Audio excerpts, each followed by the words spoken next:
All right, shalom, shalom, shalom. This is Gray Milson of Virginia. As always, they gave you the latest news, articles, lessons through the spirit and the power of Yahweh Shai Shai. But of course, as first and foremost, as always, I want to give all praises, glory, and honor due to Yahweh, Bahashem, Yahweh Shai, Bahashem Rakakodesh. I want to say double honor to the elders of Great Millstone, who will teaching us the truth. And of course, I want to say peace and blessings and salutation to your Akamat that is pushing this truth throughout the focus of the earth, since to the best of their ability, scatter the focus of the earth. With that, I want to say shalom.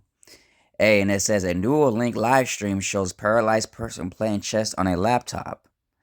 Let's get into it. And I'm going to play the video for a little bit. It says Elon Musk said in January that the company he co-founded had implants its first device in a human with a global of allowing people to control devices just thinking. Let's give read a little. And this is Elon Musk brain science startup Neuralink offered a peek Wednesday into a quadruplegic person to use its brain implant to control computer.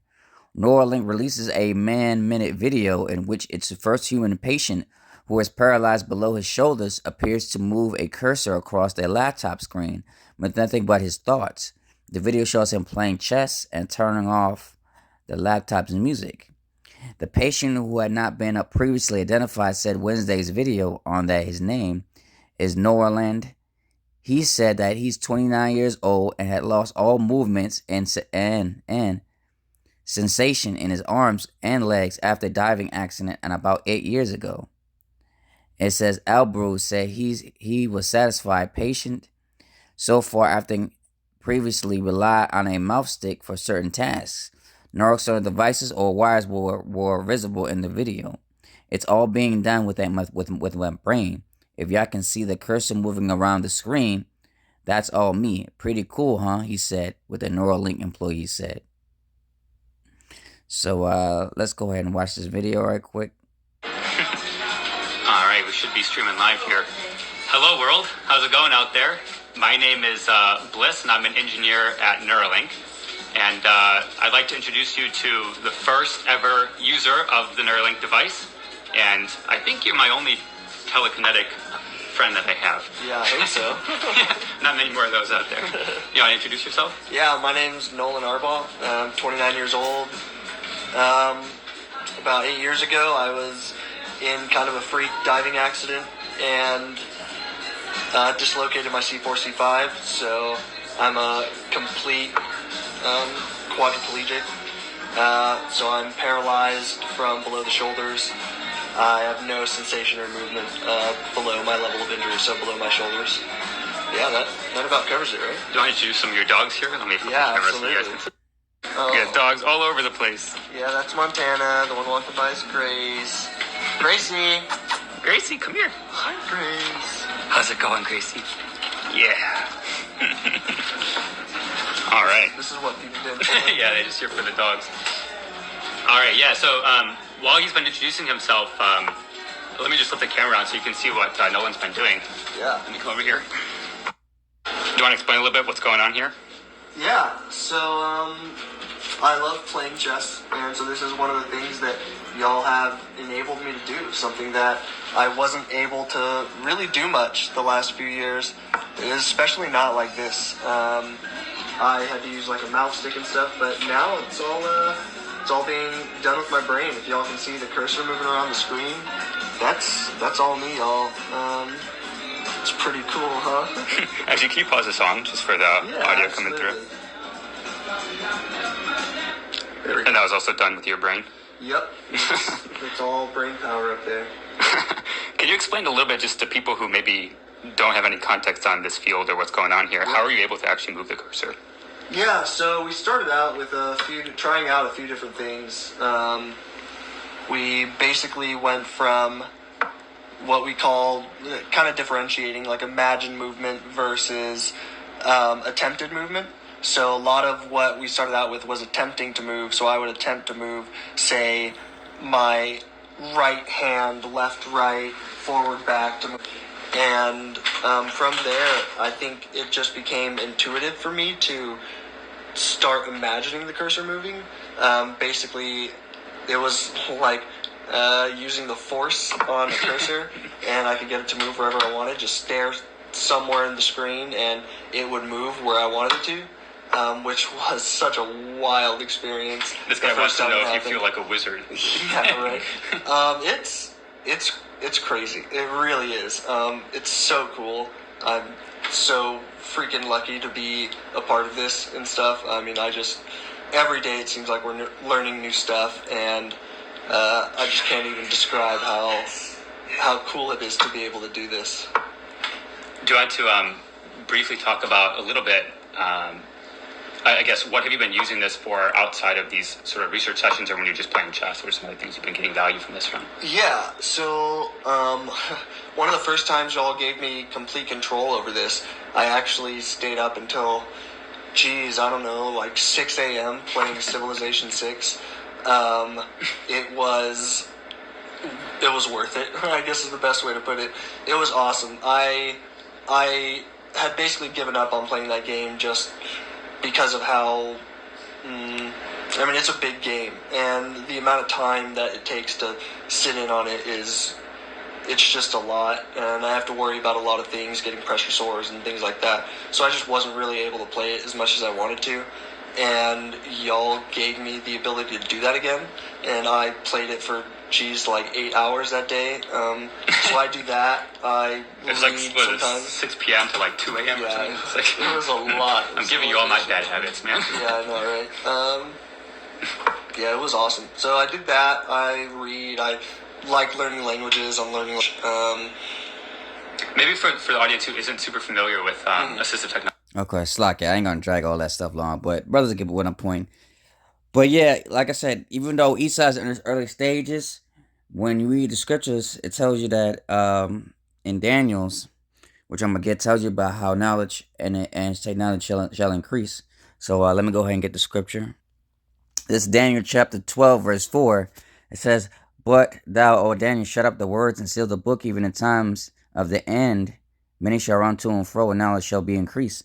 So now that we live in the modern times, where technology is being currently increased every day, far as like say manufacturers, we need for example, like I said, cell phones, even credit cards, everything has a chip to it, man. And over time, the further we in society, technology shall be increased.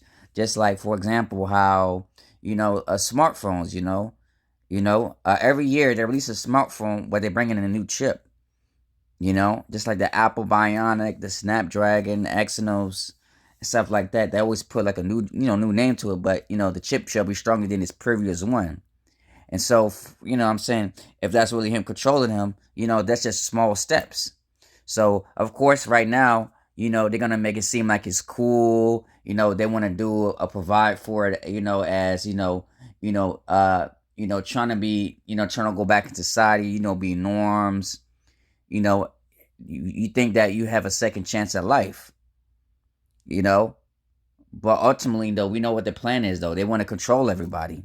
So he may control this and that, but over time, when the technology is increased, like I said before, depending on how, the Lord does things, they able to control him now. He has no, quote unquote, to them, as they would say, free will. Because now he's being controlled by a chip. And there's nothing he could do about it.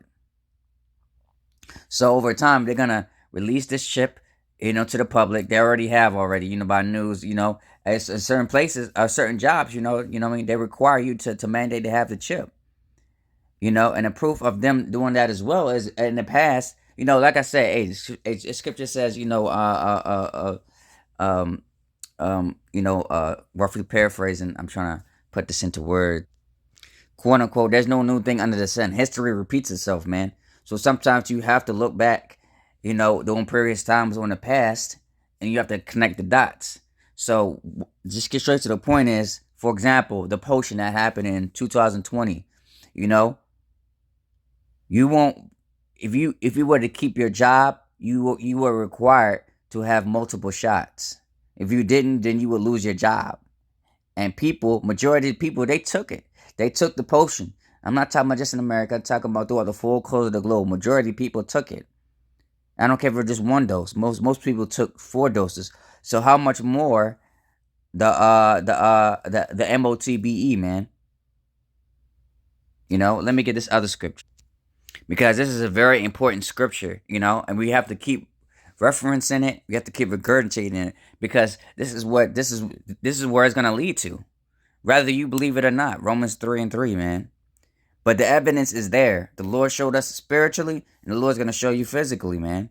It don't take a rocket scientist to see that, though, man. But at the same time, though, the Lord has to open up. At the same time, though, it's crazy. But the scripture says that Most High put a majority of these peons in deep sleep, man.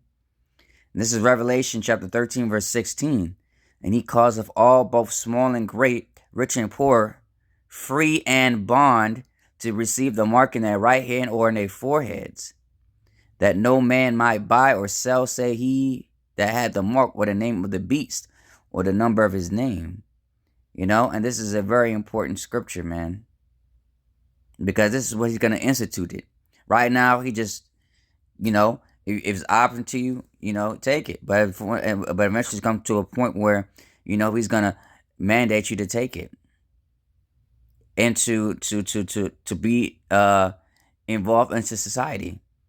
Because certain places you're not gonna be able to go to the store, get what you want, without having that chip, man. Because the economy's gonna fall, man. The economy, it's like the economy is already dead state, $1 trillion in debt. At any moment this society could collapse. It's gonna be all anarchy, all chaos, and then the elites, they're gonna provide a solution. Is you want comfortability? You're going to have to take that chip. The trials of temptation, man. Are you going to submit to the beast and give your whole body to this devil, or you going to side with the Most High? We're all going to have to make that choice when the time comes. And I pray, Lord, when y'all by Shemi Shy, Lord willing, that none of the men of the Lord will take it, because this is going to be the biggest trial throughout the full course of the globe, man. So I just want to get my point on that. But this is where it's gonna lead to, man. That's why we're bringing this out, man, to let you know. The scripture says that wisdom not shall be the civility of the times, man. This is very serious times that we're living in, man. Like I say, Esau wants to make it seem as cool, but you have to look at the latter end of what he's trying to do.